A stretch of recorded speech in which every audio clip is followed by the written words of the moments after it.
Sometimes it is only beef gelatin that is used. At times you will find pork gelatin used, and at times you will find a blend of both gelatins being used. In the technical and photographic industry, as a photo emulsion, paper coating, printing emulsion, as a match binder, adhesive glue, and commonly where everybody uses envelopes, we find you will take an envelope and the glue on the envelope, lick the glue on the envelope to seal the envelope, not realizing that pork gelatin and non-halal gelatin is also used in that glue, which you are using to seal the envelope with your saliva. So caution should be taken with regards to that. Paintball shooting, which has become a very, very common pastime and sport in many countries. The paint encapsulation is also used with pig gelatin. Now we ask the question, there's further ramifications of a sport like that. If that paint gets onto your clothing, there's najis on your clothing. If it gets onto your body, there's najis onto your body, and the ramifications of salah which follow. Nutraceutical and pharmaceutical industry, booming in Southeast Asia and the Middle East. Many products in this area also contain gelatin. It's been used for many years as a hydrolyzed protein in toiletry products, shampoos, conditioners, lipstick, nail polish, and also as a collagen source in topical skin creams. So what are the challenges that we face as Muslim consumers? Both as Muslim trade and end consumers, we face a major dilemma. The high possibility of pig and or non-halal gelatin being used in products when the ingredient disclosure simply says gelatin. We do not have any idea whether it is pig gelatin, whether it's a blend of both pig and bovine, or whether it is fish gelatin or acceptable halal gelatin. It may specify the source, but at that time, if it says bovine gelatin, we have no idea whether it is from a zabiha, halal slaughtered source, or a non-halal slaughtered source. And many a time there is no mention of gelatin, but the gelatin is hid under various guises.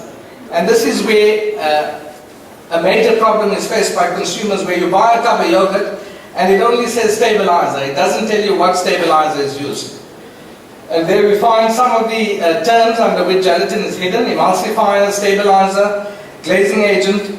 Ironically, the industry marketing also does their research, so where they know that consumers are sensitive, they use appropriate category terms to at times mislead consumers. And we found this in South Africa, where countries that used to stipulate gelatin now no longer stipulate gelatin, but they simply say gelling agent. Conflicting viewpoints. There is consensus, fortunately, among most scholars and certifiers that if it comes from pig, there's consensus it is haram. Even those that apply the rule of transformation find difficulty in accepting pork gelatin. Cattle, if it is zabiha, there's consensus it is halal. If it's from a non-zabiha source, then we do not accept it as halal. However, those that apply the rule of transformation and istihala are of the view that it is halal. Poultry, the same rule will apply as the above. And fish, there is consensus that fish gelatin, pure fish gelatin is halal. Now the view of istihala. What is istihala? Istihala is a drastic change or metamorphosis of a substance in terms of the embedded intrinsic characteristics and qualities. Now the fuqaha have many hundreds of years ago, in the books especially of Hanafi fiqh, spoken about the example or the incident of a donkey falling into a salt pan. Now it's very, very important to note that firstly it was a special circumstance upon which the jurist had to make a ruling. And the second thing is that no jurist has ever mentioned that you should take dead donkeys and carrion meat and throw it into the salt pan to make more salt.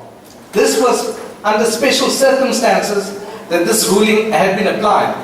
And even then, the Arabic text which follows this particular ruling is وَبِهِ يُفْتَى لِلْبَلْوَى. And it is due to public predicament that this particular ruling has been issued and adopted.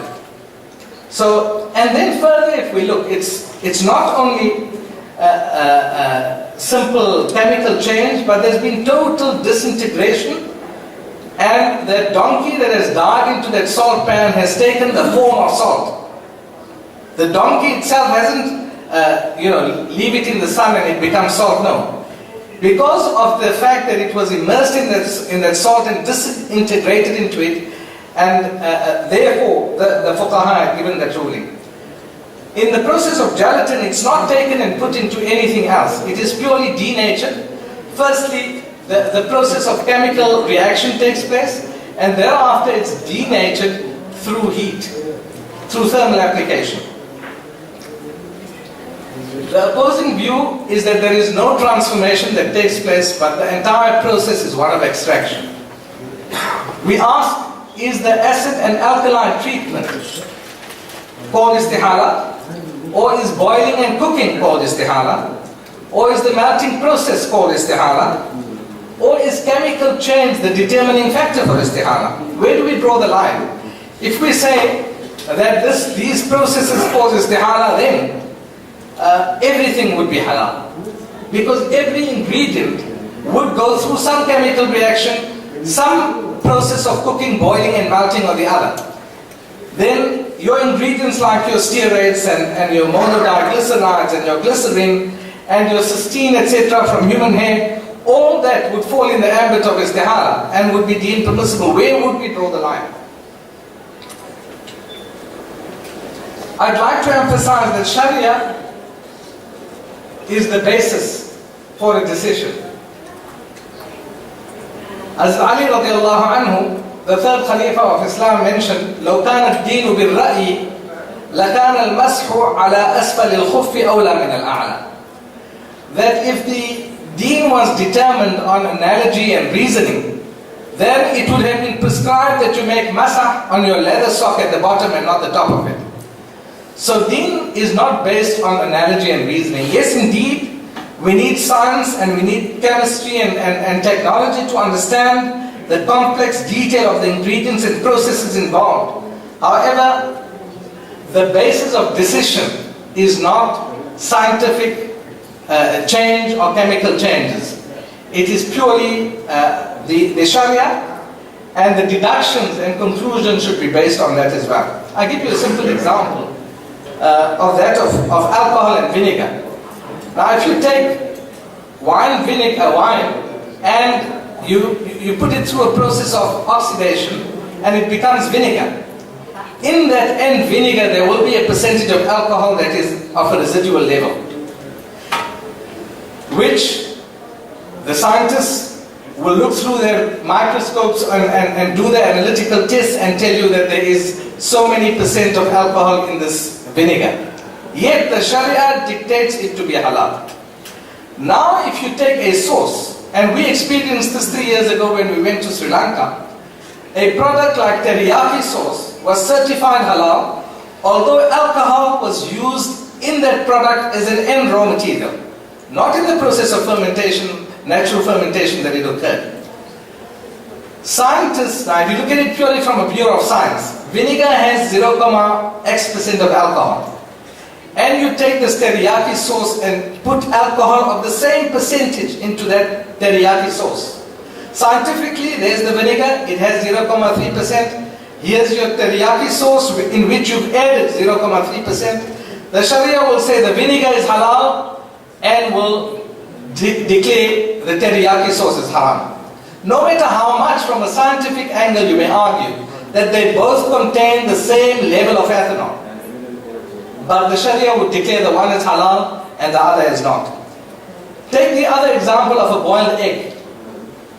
Liquid albumin protein is taken and obviously heated, it is denatured, it undergoes a major and drastic chemical change, it's produced a new substance which is now insoluble in water, and science confirms this massive drastic chemical change. But the Sharia would disregard that chemical change and regard the raw egg and the boiled egg as one and the same. Major authorities, alhamdulillah, only accept gelatin from zabiha raw material. If it comes from a non-zabiha source, major authorities do not accept it. The Islamic Fiqh Academy of Jeddah Rabita al-Alam al-Islami in Makkah, JAKIM Malaysia, MUI Indonesia, and fortunately majority of the World Halal Council members are also of the view that if the gelatin is from a non-zabiha source, it not be accepted for as halal. In conclusion, what is the way forward? Firstly, we have to establish a unified and cohesive approach. Halal bodies, regulators and scholars should agree that only halal zabiha raw material be used. We have, some say 1.8, some say 1.6 billion Muslims worldwide, and we are all meat eaters. There is abundance of halal raw material available. But if we do not take the decision to accept only halal raw material, the industry, we are only benefiting the industry. And then utilizing, looking for loopholes to legitimize and legalize them using that non-halal raw material to feed the Muslim Ummah. We have to petition for adequate labeling legislation, both in Muslim countries as well as non-Muslim minority countries.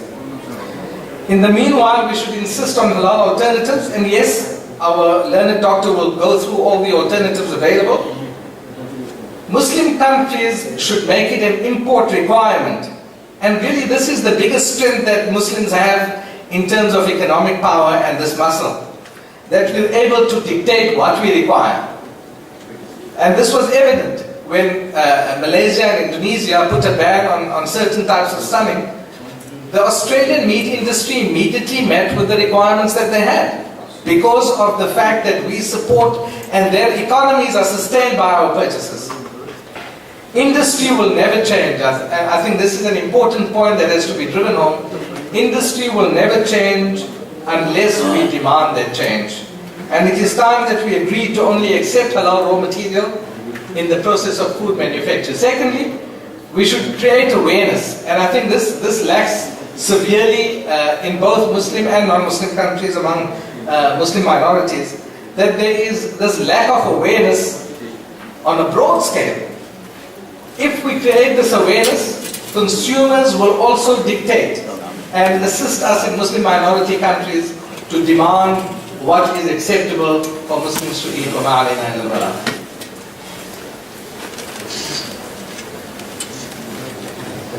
Thank you very much.